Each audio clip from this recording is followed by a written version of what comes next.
It was the final week leading into NXT TakeOver's Respect coming up next Wednesday, guys. Which team made it into the semifinals? Was it Finn Balor and Samoa Joe, or was it Enzo and Big Cass? We also saw Dana Brooke and Emma in action, and of course the singles debuts of Tommaso Ciampa and Johnny Gargano. What exactly happened? Well, we're going to discuss that on this week's NXT review, powered by Google Hangouts. Hey, Rick, are you ready for your hot tag? Always. Then it's time to warp. Hey everybody, we're the Bayou Boys. I'm Boudreaux. And I'm Thibodeau. And there's three things that we love doing: eating boudin, eating crawfish, and watching WGS-TV.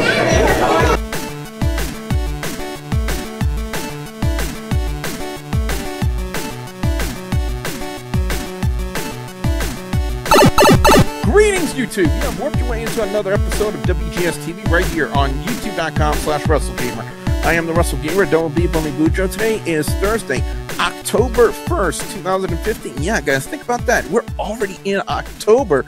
And think about this, Rick. We're just going to blink an eye. It's going to be Christmas just like that. Oh, don't remind me. Oh, jeez. Bah humbug. Well, we're going to be talking about NXT that happened last time. We definitely got a lot to say. Considering the fact, first off, with the opening match, it was Finn Balor and Samoa Joe taking on Enzo, Amore, and Colin, Cassady. One of my personal gripes that I have about this match, because I have like two personal gripes. One, this is a tag match that features four of your well-known NXT talents: Finn Balor, Samoa Joe, Enzo Amore, and Colin, Cassady. And you have a lot of emphasis on the Dusty Rhodes Tag Team Classic. And when you have four of your well-known talents in a tag match against each other, in my personal opinion, this should not have been the opening match, Rick. In my personal opinion, this should have been the main event. I'm going to agree. I'm going to disagree with you, only because a lot of people take the opening match as a bad thing. And for me, when you have the opening match and the main event, I consider them both, just equally as important. Yeah, but it was just something about the match that I felt could have been a little bit better. I don't know, maybe it was the length of the match, because I kind of thought it was a little bit too short for my personal taste. It was just something about it that I felt it could have been better. I'm going to be honest with you. I feel the promos of Enzo Amore and the other guy, I still don't remember their names. Colin Cassady. Colin Cassady. I think Cassidy has a lot of potential, but it just appears that their promos are better than their matches. And I really think that Cassidy probably will not get anywhere until he breaks away from Enzo Amore. Yeah, I would think so, but they're working well right now as a unit. But what I want to see personally out of these two is how they can get over on the main roster audiences. I'm talking about the bigger crowds. Now, we got a glimpse of that from NXT in Brooklyn, and they got over really, really well. So I'm going to see how they do on the much bigger crowds, like the crowds you see on Raws and SmackDown. And let's face it, guys and gals, with the way the main roster and the shows of Raw and SmackDown have been going as of late, they need some fresh faces. They need some changes to happen on those shows to make them watchable again, to make those ratings go up. And it's something I said last week. How is it possible that their NXT developmental company in 1 hour can put on a much better show than the main roster can in 3 on Monday Night Raw? That says something about your main roster, and not only the main roster, but WWE creative writing on the main roster. Because so far, as of late, they've had their heads up their asses. Go ahead. I absolutely agree with you, and there was a rumor at one point in time that WWE considered putting NXT as the third hour for Raw, and I think that's what they should have done, because it really is, or at least do a mixture, have NXT and WWE in together, kind of have like maybe go back and forth, and I feel that that's really would have helped Raw shine, because the third hour just really is not needed. Exactly, and I think it harkens back to something Triple H said when he was on the Stone Cold podcast about how difficult it is to write and prepare for a 3-hour show every week from Monday Night Raw. And if it's become such a tedious task for them, why do they keep that third hour? But I think this will be a discussion for another video on another time. But anyway, following that, we wouldn't have a promo backstage from Johnny Gargano and Tommaso Ciampa, and we were discussing that a little bit before we actually started recording this review, Rick, about how you felt that their promo was kind of dry, it was kind of stale a little bit, and I think when you're transitioning from promotions in the indies like Chikara Pro and Ring of Honor, where they weren't really that heavily done on promos, to NXT and WWE, where you actually have to have a balance of promos and in-ring ability. It can be hard at first. I mean, take Kevin Owens when he first started cutting promos in the WWE, where he really had to learn to control the language, sorts, because in the indies they really didn't have a barrier on the language. In WWE, you do have that barrier. So in my personal opinion, when it comes to that, I think it probably takes some, adjusting to the new format of how they do promos in WWE, Rick.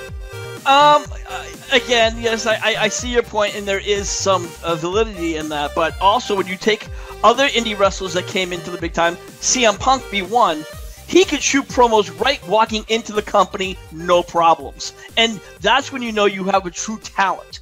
When you have to make that huge adjustment, when you're going from, okay, I'm doing an indie promo, and you're in a place like NXT, and you're still very, very dry, very green, that's when you know it's going to take many years for that person to hit the superstardom. Well, they basically used this backstage promo to set up a match not only for Apollo Crews and Johnny Gargano, but Tommaso Ciampa and Tyler Breeze, which would also, on a side note, kind of build between Tyler Breeze and Apollo Crews, which will be happening at NXT TakeOver next week. But speaking of Gargano and Apollo Crews, it was I gotta say, for the in-ring debuts, singles debuts, rather, for Johnny Gargano and Tommaso Ciampa, Gargano was really better than Tommaso Ciampa. And I really don't want that to circulate, because I've heard some rumors about Tommaso Ciampa having a bit of a swell head backstage, and it's got him into some kind of trouble in the WWE. But take that with a grain of salt, because, again, internet rumors are just that, rumors. There's really hardly any validity behind some of them. But as far as working in ring, Johnny Gargano worked a really good match with Apollo Crews. I gotta say, I was impressed with what they did. But you gotta keep Apollo Crews looking strong, Rick, in my personal opinion, especially when you're heading into a match. Currently, right now in NXT, he is undefeated, and when you heading into what right now is possibly a high-profile match for him against Tyler Breeze, you got to make him look strong. Absolutely. And, even when I watched this match, and I knew that he had a match with Tyler Breeze, I kind of figured out who was going to win, but you know what? I was impressed with the other guy. Again, bad at names. I was impressed with him. So Johnny Gargano. Johnny Gargano, thank you guys. I haven't been watching NXT, honestly, in the past couple of weeks. I just kind of caught back on and getting back into the swing of things. But, yeah, I have to admit, his ring skills were a lot better than his mic skills. And I got to say, the spot that I was really impressed with was that spear through the ropes into the ring. Johnny Gargano spearing Apollo Crews when he was running in. That was indeed a very impressive spot. And another reason why you should really start getting back into NXT, Rick, is the debut of Austria Cana from New Japan Pro Wrestling. And she has really garnered a huge reputation for herself. I've gotten to see some of her work, and she is by far one of the best in-ring female talents I have seen in quite some time. And I'm really, really looking forward to what she can contribute to WWE in the aspect of good in-ring female talents, because I'm getting honestly sick and tired of eye candy that WWE has been trying to pass off as good in-ring female talent. I tune into a wrestling show to watch wrestling, not porn. Well, I had to say, to a point, you are a minority, because there are a lot of people who just want to see a hot ass. And, despite that, some of the female wrestlers who have both a hot body as well as great wrestling, one person, Sasha Banks, absolutely gorgeous, and she does have that wrestling ability. Then you get somebody like the Bellas, where they've been in the WWE for like 9 or 10 years, and they're just starting to improve. I think a lot of the ladies from the NXT, again, they're lookers, but they are working on their skills as wrestling. And I think, as you said, this lady Asiana really is Asuka. I can't pronounce shit today. Don't mind me. I smoked a little too much weed today. But I really feel that she has, a great potential. I saw her promos, and she's easy on the eyes, and I can only imagine what she's going to bring to the table.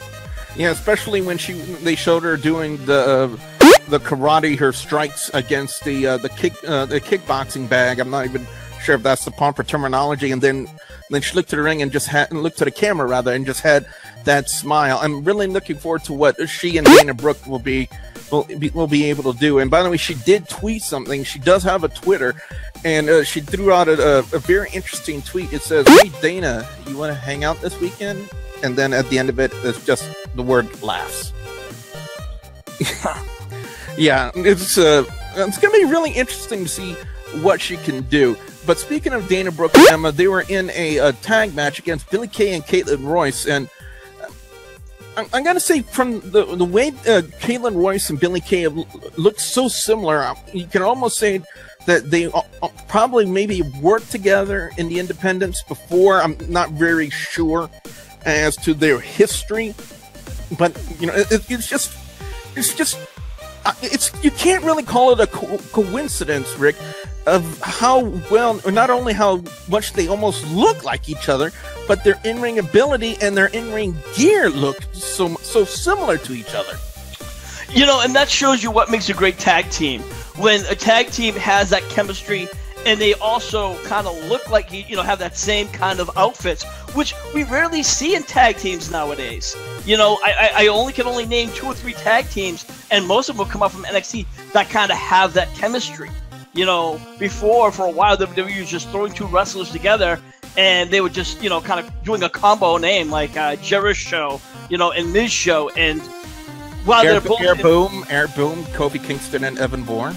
Exactly. It's just, I felt that they just really weren't connecting, and they're just starting to finally get the hint that, hey, we have to have chemistry as a whole, not just in the ring. Dana Brooke would end up hitting her modified Future Shock on Kaitlyn Royce to pick up the win for her team. And the final match on NXT this week, it was Tommaso Ciampa taking on Tyler Breeze. And I gotta say, I've already said it before, I believe Johnny Gargano's in-ring debut as a singles competitor was much better than Tommaso Ciampa's. But I'm not saying Tommaso Ciampa is a bad talent. He's got some good in-ring stuff, but when you compare his match to Johnny Gargano's match, Gargano was really heads above than Tommaso Ciampa. But like I said before, it's not saying that Tommaso Ciampa is a bad talent. He is a good talent, but I just want to see more out of him and more of what he can do. But I was a little surprised at the finish, because I've never seen Tyler Breeze kind of adopt this finisher before, Rick. It was the Unprettier, Christian's move, the kill switch, on Tommaso Ciampa to pick up the win. And I don't know if possibly he's going to adopt this now into his moveset as his signature above the beauty shot, which was just simply a spin wheel kick. And honestly, I would like to see it, because I think the Unprettier would probably be a much better signature than just a spinning wheel kick, Rick. Yeah, I can understand that. But as far as his other guy, I was not impressed at all. I watched his match, not even try. I can't even give him any credit. And it's no wonder that Tyler Breeze shined in that match, because he was the one who had to carry that match. I don't even remember any good spots that he did. So neither can I, to be rather honest. But like I said, with work, there is room for improvement, and I think that he has a lot of room for improvement. But I think they probably need to work on that little bit of a swelled head that he has. I'm just going off by what rumors have said about what he's had confrontation with someone backstage, and I can't remember who or what the report said, but it has something to do with him apparently not happy with someone that he recently worked with. I don't know if it was Tyler Breeze or if it was Bull Dempsey or something to that effect. But anyway, and they would end up they would end this show with kind of a preview for the Iron Man match for the NXT Women's Championship. It just, when I say that, it kind of feels odd, because when you think Iron Man, you think two men fighting. You don't think women. So when they were chanting Iron Women, when they made the announcement, I think it was a couple of weeks ago, that it should have been named that. I'm not saying that to be sexist or anything. It just kind of feels odd describing it. But it's something I'm definitely going to look forward to, because it's giving the female talent in NXT a chance, an opportunity to headline a show and steal the show. Because in all honesty, Billie and Sasha Banks stole the NXT Brooklyn show. It was an amazing match what they did, and I'm really looking forward, Rick, to what they do in that Iron Man match come next week. Yeah, you know, I have to agree with you. Their match at NXT Brooklyn was phenomenal. For the longest time, I was not a fan of Billie, but she really showed that she raised the bar, and she's been improving over the past couple of months. As far as the Iron Man / Iron Woman match, whatever you want to call it, I feel that the WWE has been kind of getting weak on that, because the Iron Man used to be 60 minutes, and now they just kind of like wound it down to 30 minutes. And you know, I think that's something they should have saved for a pay-per-view and gone for the full 60 minutes, and that really would have been a feature. 30 minutes, yeah, okay, you know, I guess I can understand to a point, but for me, it's just not the same thing. Overall score on NXT this week is going to get a 3.5 out of 5. I was really impressed. And again, and I've said it for weeks, I'm going to be saying it for weeks now, it's, you know, what does it say about WWE's main roster? When their NXT talent can put on a much better show in 1 hour than their main roster can on Monday Night Raw in 3. Definitely something, you know, definitely food for thought right there, guys. Best match of the night, I'm actually going to give it to Johnny Gargano and Apollo Crews. It was a really well-worked match, and I was very impressed with Gargano's in-ring debut as a singles competitor. He really worked a good match and really made Apollo Crews look good at the same time.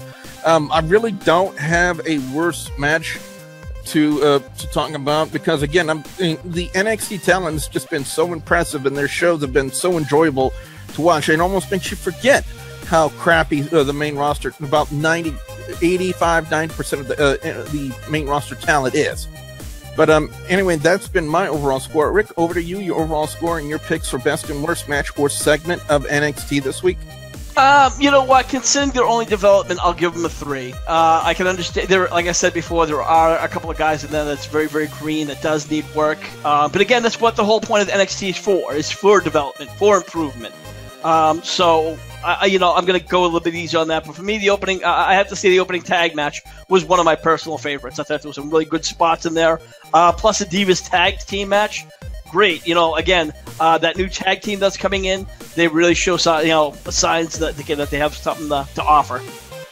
And it also kind of builds the anticipation for the in-ring debut of Asuka next week against Dana Brooke. I'm really looking forward to seeing what she can contribute to WWE's and NXT in-ring female talent, because from the clips I've seen, she is very impressive, and I'm really looking forward to seeing what she can do. Anyway, guys and gals, what we want to know from you guys out there, the viewers and subscribers, your thoughts on NXT this week. What are your overall scores? What are your picks for best and worst match or segment of NXT this week? I definitely want to hear what you guys have to say. Be sure to put your comments in the comments section below. Don't forget to like, favorite, and subscribe for more content on here. Where can fans check you out on HWR? Of course, they can always find us on our Facebook pages. We have 2 of them. One, we have our news page, and that's facebook.com/Hardcore Wrestling Radio. And now, for the fans, our HWR fans, we have the HWR chat room. That means if you got something to say, come on in. We want you to say what you want, how you want to say it. That's what HWR is all about. And of course, you can subscribe to us over at Facebook at youtube.com/HWR show. We got tributes, podcasts, and much, much more. WGS-TV is on social media, on Facebook, Twitter, Instagram. You can ask me questions. Links to them be provided in the description box below. And as always, guys and gals, I will have 2 videos in the annotations at the end of this video for you guys to check out as well. So with that being said, for the hardcore host of Hardcore Wrestling Radio, Rick Head, I'm the Wrestle Gamer, Billie Boudreaux, saying we'll see ya at the next Warp Zone. long left this. I must endure the past few times for the sake of my people. Wearing this silken dress and staring at the moon. Especially what they did with Cena and Brock Lesnar. Was it last year at SummerSlam when they did that awful main event match where it was just absolute